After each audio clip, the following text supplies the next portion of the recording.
லட்சக்கணக்கான குடும்பங்கள், கோடிக்கணக்கான கனவுகள். தமிழ்நாடு அரசு ஒவ்வொரு குடும்பத்திடமும் கேட்கின்றது, உங்க கனவை சொல்லுங்க.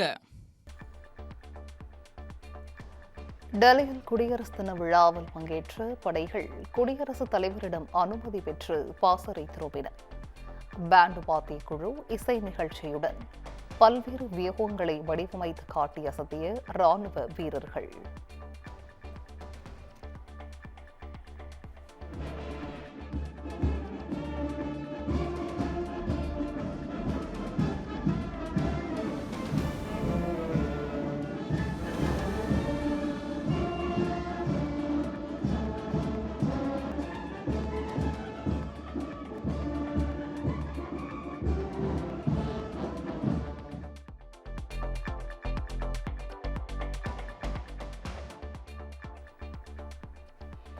நாடாளுமன்றத்தில் பொருளாதார ஆய்வறிக்கை தாக்கல் செய்தார் மத்திய நிதியமைச்சர் நிர்மலா சீதாராமன்.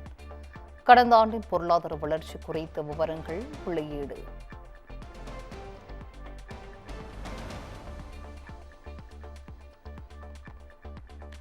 நாடாளுமன்றத்தில் ஆக்கப்பூர்வமான விவாதங்களுக்கு பதிலளிக்க மத்திய அரசு தயார். பட்ஜெட் கூட்டத்தொடரில் எதிர்க்கட்சிகள் முழு ஒத்துழைப்பை தர வேண்டும் என பிரதமர் மோடி வலியுறுத்தல்.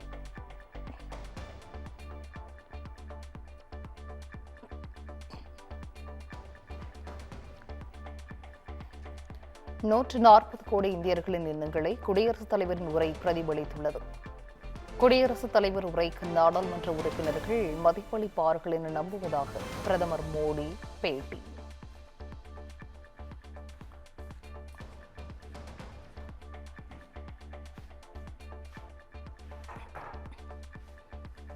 தமிழகத்தில் வாக்காளர் பட்டியலில் விடுபட்டவர்கள் பெயரை சேர்க்க மேலும் 10 நாட்கள் அவகாசம்.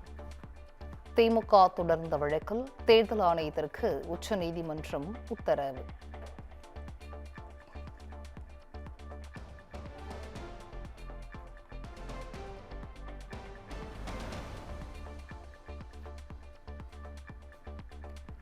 சென்னையில் அரசு கல்லூரியில் கேண்டீனில் பணிபுரியும் பெண்ணிற்கு பாலியல் வன்கொடுமை. புகாரில் கேண்டீன் உரிமையாளர், மாஸ்டர் உட்பட 3 பேரை கைது செய்து போலீசார் விசாரணை.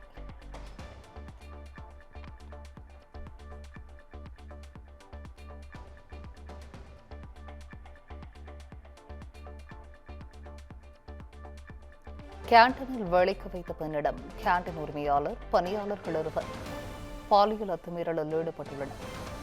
கேண்டீன் கல்லூரி வளாகத்தில் உள்ள அறையில் பாலியல் வன்கொடுமை நடந்துள்ளதாக காவல்துறை விளக்கம்.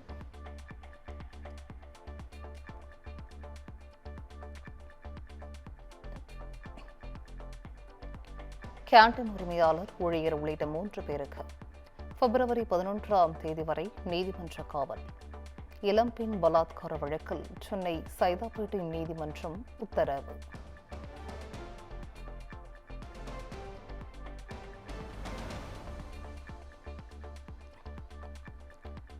தமிழ்நாட்டு மக்களுக்கும் பாதுகாப்பு இல்லை, தமிழகத்தை நம்பி வந்தவர்களுக்கும் பாதுகாப்பு இல்லை என தாவேகா தலைவர் விஜய் குற்றச்சாட்டு. பீகாரை சேர்ந்த 3 படுகொலை. நந்தனம் அரசு கல்லூரி கேண்டீன் பெண் ஊழியர் வன்கொடுமை சுட்டிக்காட்டி பதிவு.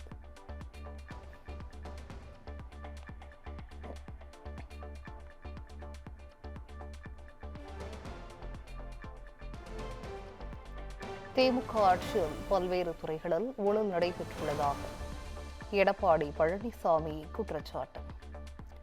அதிமுக ஆட்சிக்கு வரும்போது விதிமுறைகளை மீறி விடப்பட்ட டெண்டர்கள் ரத்து செய்யப்படும் என அறிவிப்பு.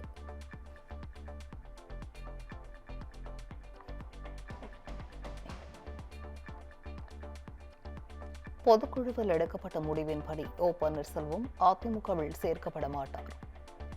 அதிமுக பொதுச் செயலாளர் எடப்பாடி பழனிசாமி உறுதி.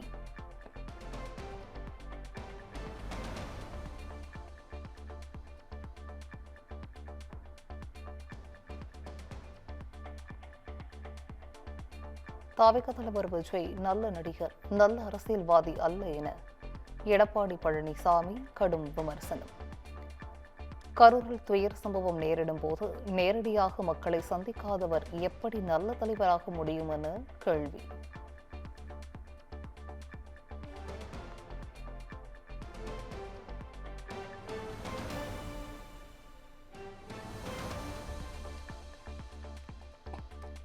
இன்னும் சில கட்சிகளுடன் கூட்டணி குறித்து பேசி வருவதாக எடப்பாடி பழனிசாமி விளக்கம். இறுதி முடிவு எடுத்த பின் யார் யாருக்கு எத்தனை தொகுதிகள் என்பது முடிவு செய்யப்படும் என்றும் தகவல்.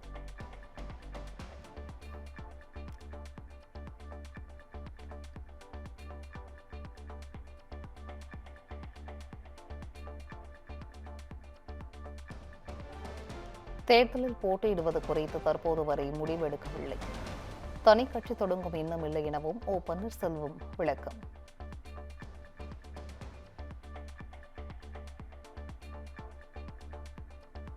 ஒன்றிணைந்து செயல்பட நான் தயார் என ஓ பன்னீர்செல்வம் பேட்டி.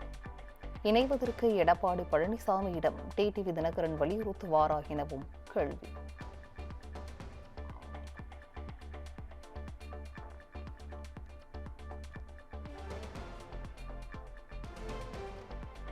யாருடன் கூட்டணி என்பது குறித்து ஆலோசனைகள் துண்டுச்சீட்டில் எழுதி தருமாறு கேட்ட ஓ பன்னீர்செல்வம். ஒரு தரப்பு ஆதரவாளர்கள் எதிர்ப்பு தெரிவித்ததால் சலசலப்பு.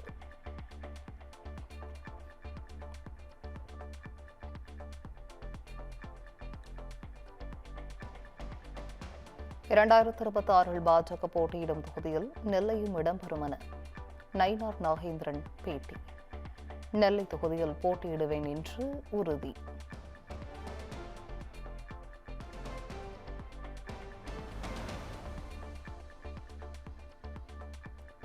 தேர்தல் கூட்டணி குறித்து உரிய நேரத்தில் அறிவிப்பேன். தேமுதிக பொதுச் செயலாளர் பிரேமலதா விஜயகாந்த் பேட்டி.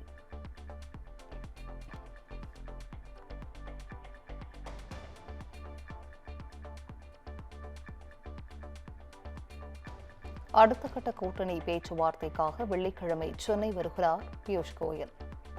அதிமுக பாஜக இடையேயான தொகுதி பங்கீடு இறுதி செய்யப்பட வாய்ப்பு.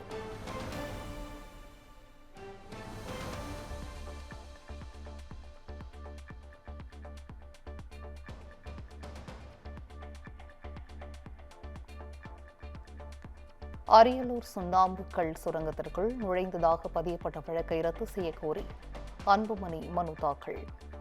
பாமக தலைவர் அன்புமணி மீதான வழக்கு விசாரணைக்கு இடைக்கால தடை விதித்து சென்னை உயர்நீதிமன்றம் உத்தரவு.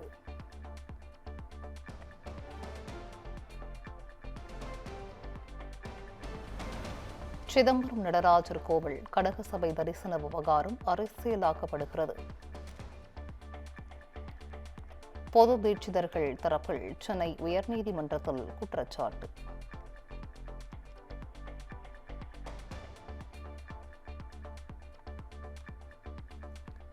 அரசு பணி பதவி உயர்வில் மாற்றுத்திறனாளிகளுக்கு 4% ஒதுக்கீடு செய்து தமிழக அரசு உத்தரவு.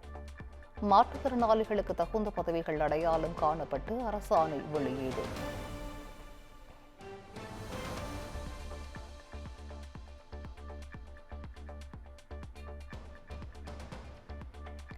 தமிழகத்தில் உள்ள புராதன கோவில்களில் கட்டுமான பணிகள் மேற்கொள்ள தடை. அருணாச்சலேஸ்வரர் கோவில் முன்பு வணிக வளாகம் கட்ட தடை கோரிய வழக்கில் உயர்நீதிமன்றம் அதிரடி.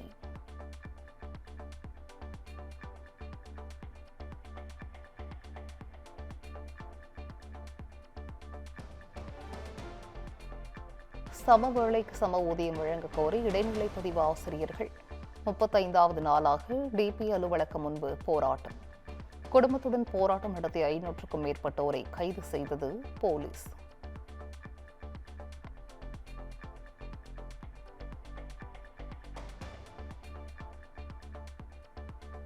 சென்னையில் உள்ள மனித உரிமைகள் ஆணைய வளாகத்தில் மாற்றுத்திறனாளி ஒருவர் தீக்குளித்ததால் பரபரப்பு. விசாரணையின் போது மன உளைச்சல் ஏற்படுத்திய போலீஸ் உட்பட சிலர் மீது புகார் கொடுக்க வந்தபோது விபரீத முடிவு.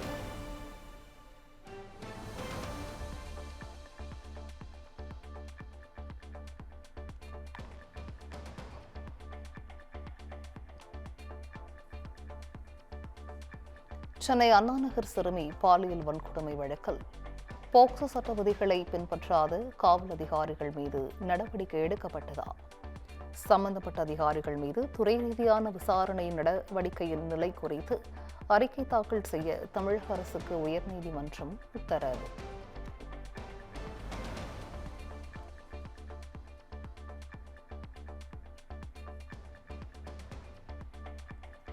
வடசென்னை வளர்ச்சித் திட்டத்தின் கீழ் பெரம்பூர் நெடுஞ்சாலையில் அண்ணல் அம்பேத்கர் திருமண மாளிகை திறப்பு. முதலமைச்சர் மு.க.ஸ்டாலின் திறந்து வைத்தார்.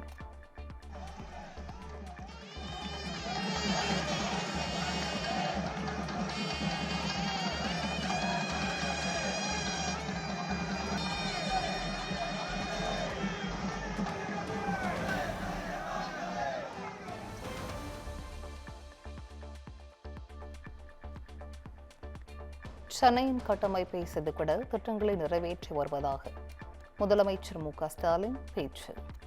திமுக ஆட்சிக்கு வரும்போதெல்லாம் சென்னை வளர்ச்சியடைவதாகவும் பெருமிதம்.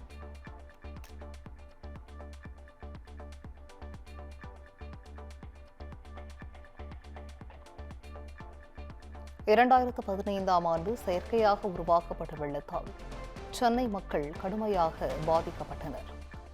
ஆனால் இயற்கையாகவே எவ்வளவு மழை பெய்தாலும் அதை சமாளிக்கும் ஆற்றல் தற்போது உண்டு எனவும் முதலமைச்சர் மு.க.ஸ்டாலின் பேச்சு.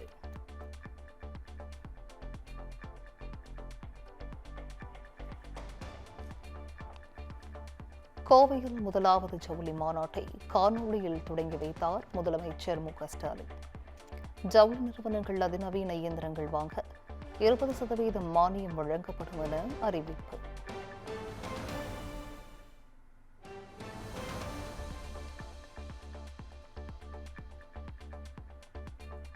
சென்னை கலைவாணர் அரங்கத்தில் தமிழ்நாடு அரசின் சார்பில் இந்தியா சர்வதேச கல்வி மாநாடு தொடக்கம். தமிழ்நாடு அறிவுசார் நகரம் திட்டத்திற்கு முதலமைச்சர் மு.க.ஸ்டாலின் அடிக்கல்.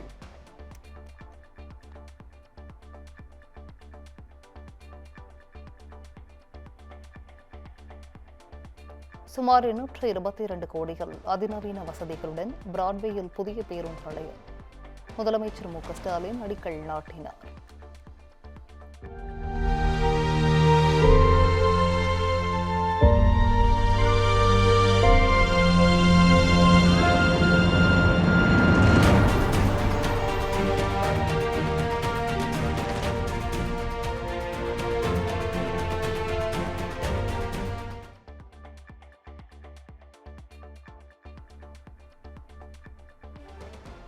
எழுபத்தைந்து வயது மூதாட்டியை கூட கஞ்சா போதையில் பாலியல் வன்கொடுமை செய்யும் அளவிற்கு தமிழ்நாட்டில் அசாதாரண சூழல் நிலவுகிறது.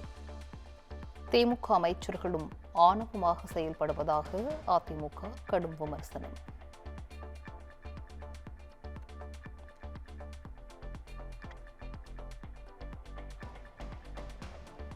சென்னை திருவல்லிக்கேணியில் தாவேக மகளிர் அணி நிர்வாகி மீது கல்வீசி தாக்கிய சிசிடிவி வெளியீடு.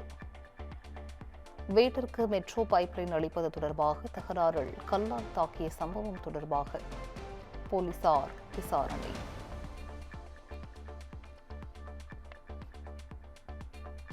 தாவேக தேர்தல் அறிக்கை குழு சுற்றுப்பயண விவரம் வெளியீடு.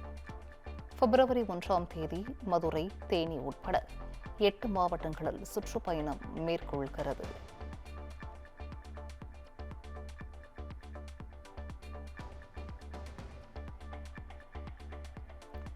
சென்னை பனையூர் அலுவலகத்தில் தாவேக 3ஆம் ஆண்டு தொடக்க விழா பிப்ரவரி 2ஆம் தேதி நடைபெறும். மாவட்ட நிர்வாகிகள் தவறாமல் கலந்து கொள்ள கட்சியின் செயலாளர் என். ஆனந்த் அறிவிப்பு.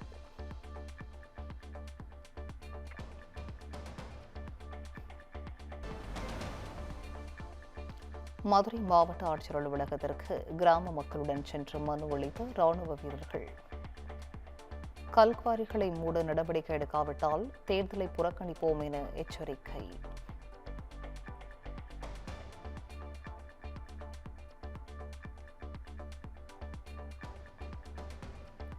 சென்னை கிண்டியில் உள்ள மக்கள் மாளிகையில் கம்பர் சிலை திறப்பு. முழு உருவ சிலையை ஆளுநர் ஆர்.என். ரவி திறந்து வைத்தார்.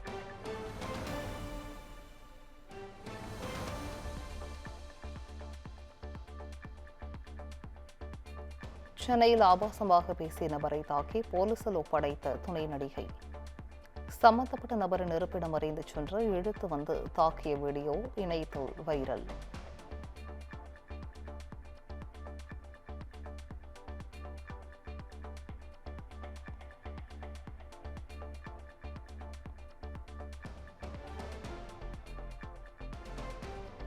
கேரளாவில் பிரதமரை வரவேற்று பதாகைகள் வைத்த விவகாரம்.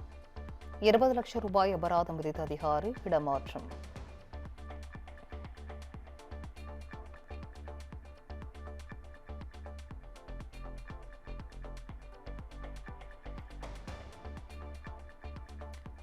பல்கலைக்கழக மானியக் குழு கொண்டு வந்துள்ள புதிய விதிகளுக்கு உச்சநீதிமன்றம் இடைக்கால தடை. பின்னோக்கி செல்கிறோமா என கேள்வி எழுப்பி தலைமை நீதிபதி உத்தரவு.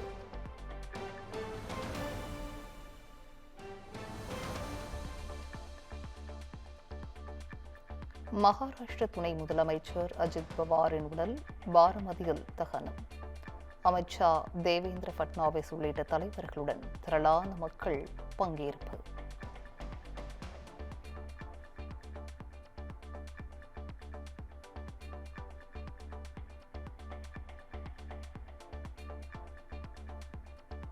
அஜித் பவார் உயிரிழந்த விமானத்தின் கருப்பு பெட்டி மீட்பு. விபத்து நேர்ந்ததற்கான காரணம் தெரிய வரும் என எதிர்பார்ப்பு.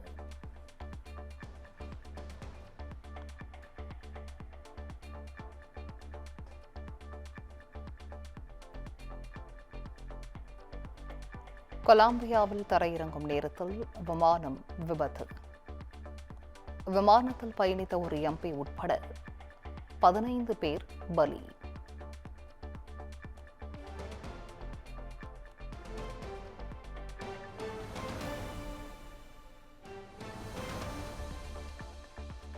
சென்னையில் ஆபரண தங்கத்தின் விலை வரலாறு காணாத அளவிற்கு புதிய உச்சத்தை தொட்டது. ஆபரண தங்கம் விலை சவரனுக்கு 9,520 ரூபாய் உயர்ந்த நிலையில் நகை பிரியர்கள் அதிர்ச்சி.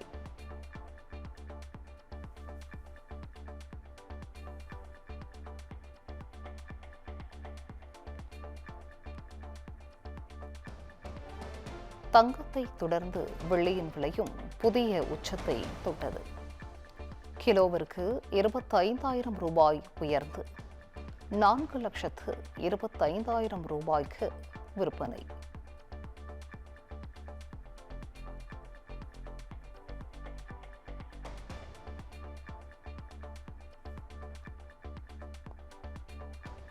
துபாயில் கார் ரேஸில் பங்கேற்க இருந்த அஜித்தை சந்தித்த நடிகர் மாதவன். இணையத்தில் வைரலாகும் புகைப்படங்கள்.